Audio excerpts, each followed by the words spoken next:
Yeah, how's it going, guys? It's Stealth here, and let's go talk to our buddy Glynnis some more, shall we? Yeah, what do you want? Gotta have more war stories. Come on, man. You want another war story, huh? You want to hear about some other world getting wasted, eh? I knew you were the type. Your stagnant republic has never seen some of the strange creatures and races we fought on the Outer Rim in those years. And you never will now.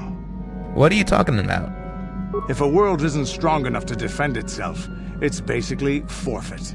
But this story is about something a little different. We were going through the asteroid fields of the Crispin system at the very edge of the galaxy, playing with the pirates and smugglers we found there. The main belt in the Crispin system consists of mainly small rocks covered in frozen methane gas shells, and the pirates were using them for cover. Ha! I remember using a thermal generator to cause the outer layer of one of the asteroids to vaporize in a picosecond. It blew out and shredded the 3 smugglers using it for cover. But that was a mistake. Uh-oh. What happened? The asteroid I had targeted was smaller than most, maybe a dozen meters on a side. On the outside, it looked the same as any other, just a ball covered in frozen gas. But something must have been inside it, something inactive in the cold. The heat of my blast might have triggered something or woken something up. After I'd hit it, spots of light and heat appeared all over the thin shell, still covering it, evaporating the gases. What lay underneath looked like some sort of rocky growth. A deformed rock, pitted by scores of micrometeorite scars. I think something even older might have been inside that. What happened next? It started rotating faster and faster as we watched it. After a second, it started spraying fire, thermal projectiles that melted our armor like wax. We were caught completely by surprise. Before we could counterattack, it fled at an incredible speed. So it was a ship. We couldn't catch it, but we could follow its hyperspace wake. We followed its trail as far as we could, heading away from the galactic core. When it finally led beyond the edge of our galaxy, we abandoned our efforts. Anything that wants to commit suicide in that great void is not worth our trouble trying to catch. That's the only story I have for now. I'll tell you some more stuff later if we get the chance. Is there something else you want to know? That's it. Your choice. Come on, let's talk about it Yeah, again. what do you... More war stories. I don't have as many strange stories like the last one I told you, but I do have a couple about me and the stuff I've done. In one battle above the world of Althir, my unit managed to defeat a force of Althiri 10 times our own size. That battle gained me command of an entire subsect of my clan. Alright, tell me how it's going. For 5 days, they had managed to hold off our forces, keeping us to the outer rings of their world, preventing us from attacking it directly. My task was to assault one of their flanks with a false attack. The Althiri would be drawn out by the units I had sent in. Once they had surrounded those units, the bulk of my forces would attack from the rear and defeat them in detail. So, did it work? Things didn't go as I had planned. I saw an opening, a mistake they had made in the disposition of their forces, and took it. While fending off our main force, they had let their fleet split in 2. The center of their entire fleet was left exposed. I turned my forces and assaulted the center of their fleet, decimating them. So, what did they do? Their slow, ponderous ship could not turn to face us without being overwhelmed. The command vessels were destroyed in seconds. Their ranks were thrown into chaos. It was amusing to watch the surviving ships scatter and flee. Several even tried to dive through the plane of the rings to escape us. They were shredded by the rings, or crashed into rocks, or were destroyed by our forces as we pursued them. Warriors do not flee from a battle if they are losing. They fight to the end, as we did against your Jedi Revan. Another time, maybe, I'll tell you about how the war with the Republic went. For now, let's just get on with things. Is there something... That's it. Okay. Yeah, what do you want? Okay, that's it. Your... Alright, we're good on the war stories. I like it. Let's see... No one's in there... Hello? I feel I must apologize for the way I acted towards you before, in the Grove. It was wrong of me. Hey, don't worry about it. I am sorry for attacking you. I am sorry for thinking you would only try to kill me. I hope that by helping you in your task, I may redeem myself in your eyes, and in my own. Don't worry, I forgive you. Thank you. It is most reassuring to know that you can forgive me, even though I tried to take your life. I can only hope that, in our time journeying together, I will succeed. I'm certain you will. How may I be of assistance to you, Padawan? So could we talk? What is it you would like to speak to me about? Alright, how did you become a Jedi? Let's start with that. How I came to be a Jedi? I am sure you would not find it very interesting. Are you sure you would like to hear? Yeah, sure, why not? Well, it goes back a number of years. Back on my homeworld, we did not see Jedi very often, especially where I lived. So, where did you live? The hind end of space. A pit of a world, to be sure, where Jedi rarely tread. But we had heard of them. Well, everyone had, so that is not to be unexpected. Champions of truth, defenders of justice, heroes of the Republic. It was very easy for a child to be enthralled by their image, their mystique. Maybe I was one of those children. Did you ever meet one? Yes. Yes, I did. When I saw a Jedi for the first time, they lived up to everything my imagination had created them to be. I was awed, and maybe a little enamored. Enamored? They were quite striking, especially the tales of their leader. From that moment on, I knew that I would have to try to become a Jedi. To lift myself out of the rut I had been living in for years, and to make a real difference, as the Jedi were. The foolish delusions of a child. But this child made it happen. As soon as I was able, I left my world and went in search of them. I found them and was accepted. I had been living my dream on Dantooine for several years before you came, although perhaps I was not entirely ready for it, or not completely suited to the task. Otherwise, I would not have fallen. But thanks to you, I have been redeemed. Perhaps I may yet live to see that dream of mine come true. Come, there is much we should do. Let us not waste time talking. Action is what is needed. I like your style. How may I be of Alright, let's talk some more. What is it you would... How about you? Are you doing alright? I thank you for your concern, but I am still a bit shaken. Alright, well, perhaps you just need a little more time. More time would do me good. Time to distance myself from that anger. I think that is why the Council agreed to send me with you. They think, perhaps, that in your company, I will be able to free myself from it. Well, I'll help you out if I see you get in trouble. I thank you for your concern and your acceptance. I will strive to prove that I am worthy of your company and trust. Okay, anything else? How may I be of what? That's it. Of course. Okay, we got... I think the only two members we can really talk to are Basil and Karth, but... give me some spikes. Because I kind of need spikes.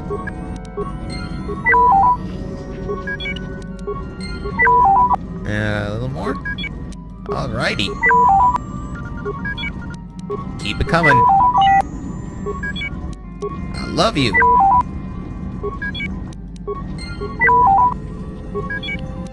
Wow, that's a lot of spikes. Alrighty, I love this. Okay, no more. How many does that put me at? Those would be utility, I believe. Right? Yeah, that puts me at 11 spikes. That's not bad. I could probably buy some more, like a spaceport or something. Alright, let's talk to Basil. Oh.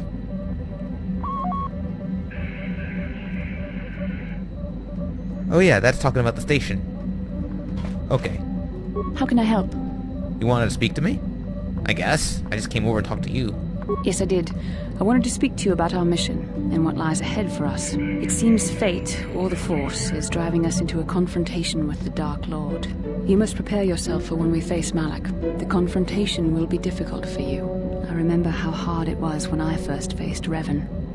Isn't it true that you were the one that killed him? It's true that due to my battle meditation, I was with the Jedi strike team that boarded Revan's ship. We did not kill Revan, however. So... who killed him then? Our mission was to capture Revan if possible. It was Malak who turned on his own master, firing upon Revan's ship while we were still on board it. It was his desire to kill us and his master both. Thankfully, we narrowly escaped the vessel as it exploded. So he did your job for you, I guess. As I said, we were there to capture Revan alive. The Jedi do not believe in killing their prisoners.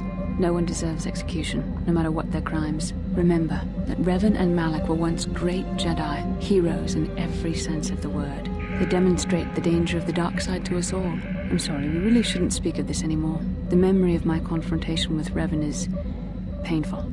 Let's return to the mission, please. Alright. How can I help? Oh, more questions. I like this. I'd like to know a little bit more about you. Yes, I suppose I can understand your curiosity, given the bond that connects us. Very well. I'll tell you a bit about myself. Alright, tell me how you joined the Jedi. I was found to be strong with the Force at a young age, as most Padawans are. As a girl, I was given to the Order to be trained. When I joined the Order, I left my family on Tal Ravan, as all Padawans do. My family is still there, the last that I heard. I've had little contact with them, as it is discouraged. Discouraged? Why? Relationships with family members are fraught with powerful emotions. Such extremes are to be avoided. Anger and hate are the worst, but even love can lead to folly. You really aren't allowed to love? Emotional entanglements can be dangerous. They can impair rational thought. They can lead to outbursts of uncontrolled emotion. A Jedi must be above such things. You don't sound very convinced. It can be a hard lesson to learn. I was not on good terms with all of my family, but I do remember missing my father terribly for a long time. So who weren't you on good terms with? I was not on good terms with my mother. I was only a little girl when I left, but I was old enough to resent her and the way she treated my father. She pushed my father into treasure hunting. I spent all my young life on ships, traveling from one false lead to the next. She whittled away my father's entire fortune, and I hated her for it. I think she was relieved to give me to the Jedi, but my father was heartbroken. You never tried to get in touch with your father? A child is too young to understand the sacrifices that must be made. It's better if they have no contact with their family once they're removed. Once I was older, I realized the wisdom of this policy. A Jedi must do what is needed, personal desires notwithstanding. Love can only obscure and confuse the matter. You know, you kind of sound very sad right now. I'm just saying, I think you need a little bit of it in your life. Because you really, really, really sound depressed. Even a Jedi cannot always control the feelings of the heart. We must do our best to guard against it, no matter what the cost. But some sacrifices are harder than others. I do not wish to discuss this anymore. I would rather return to our mission. Yeah, you are really down. How can I help? Never mind. Then Alright, is Karth gonna be a whiny baby now? Are you calm now? Can we talk? Yes, what's on your mind? Oh, guess not. You got it. Alright. This one.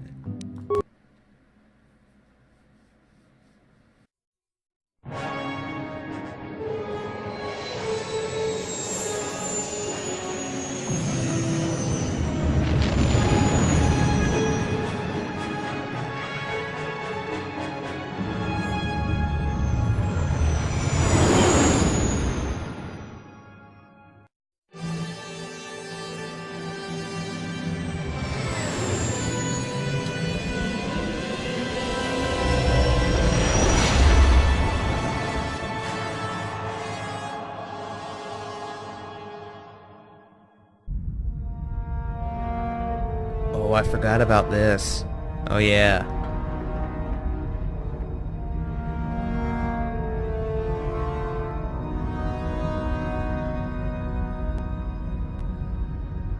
Lord Malak, the Star Forge is operating at 200% capacity, far beyond our expectations. I am more interested in the young Jedi Bastila and her battle meditation. Have you learned how she escaped the destruction of Taris? She was aided by Karth Onasi, a decorated war hero of the Republic and a legendary soldier. During the Mandalore Wars, he was honored many times for his bravery. You know this man?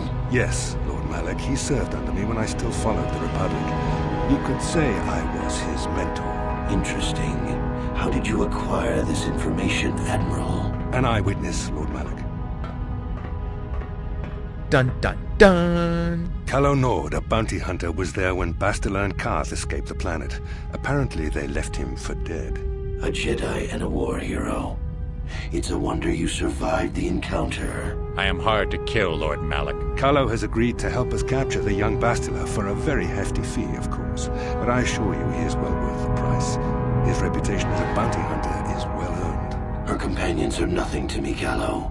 But I desire the young Jedi taken alive, if at all possible. Lord Malak, forgive me, there is something else. May we have a private audience away from the ears of the common soldiers? I trust you are not wasting my time, Admiral Kareth. I promise you will be very interested in what Calo has to tell you about Bastila's other companions, Lord Malak.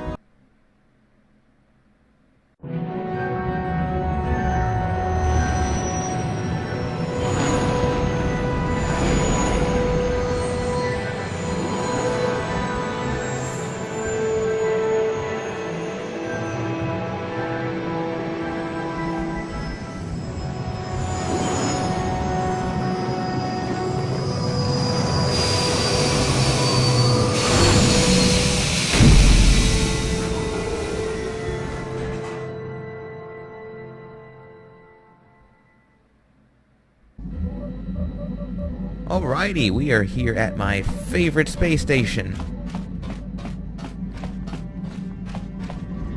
Uh-oh.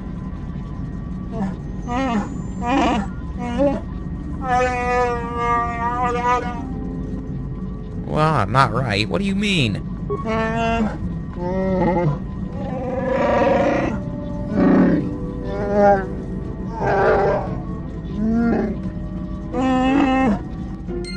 I'm gonna worry about that after we go visit my favorite guy. I'll take you, and I'll take you. Yeah, we'll concern ourselves with that later.